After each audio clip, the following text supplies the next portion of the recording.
The following is a video podcast from the Wessels Living History Farm. City limits. Here on the west edge, the town turned its back on the west, gave up the promise, nodded goodbye to a highway that narrowed away, and with the sunset red bandana, bid the shimmering tracks go on, go on.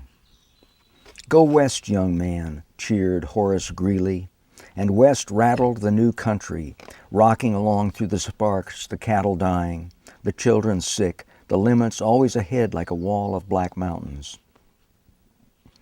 But the steam cooled and condensed, the pistons rusted, the dead weight of trunks thudded onto the platform, bursting their leather straps. Generations spilled out as we settled for limits, strung fence wire, drew plat maps, with streets squared to the pole star, passed finicky laws, built churches true, the bubble centered in the spirit level. We let the plumb bob swing till it stopped with its point on the spot where we were to remain. The frontier rolled on ahead. We never caught up with whatever it was, that rolling wave or weather front, those wings of cloud. The news came back, delivered by failure, a peach crate of rags, a face caved in over its smiles. We thrived on the failure of others. Rich gossip flowered like vines on the trellises. On porches, what once had been dream leaned back on its rockers. We could have told them. We could have told them so. The bean strings ran back and forth through the vines, defining our limits. Children played by the rules. Cat's Cradle, Red Rover. Morticians showed up with wagons of markers. The dead lay in their places.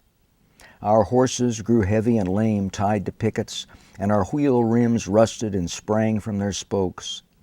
Fire Pit became city, its flashing red pennants strung over the car lot. We signed on the line at the bank. What we'd done to the Indians happened to us. Our hearts had never been in it, this stopping. We wanted a nowhere, but gave ourselves over to gardens. Now our old campsite limits itself on the west to the lazy abandon of sunset, a pint bottle whistling the blues in a dry prairie wind. Next to the tracks, turning first one way and then another, a switch with red eyes wipes its mouth with a sleeve. That's a pretty good poem. I've never read that before. Really? On film, I don't think. I'm not sure I've ever read it at a reading. For more, go to www.livinghistoryfarm.org.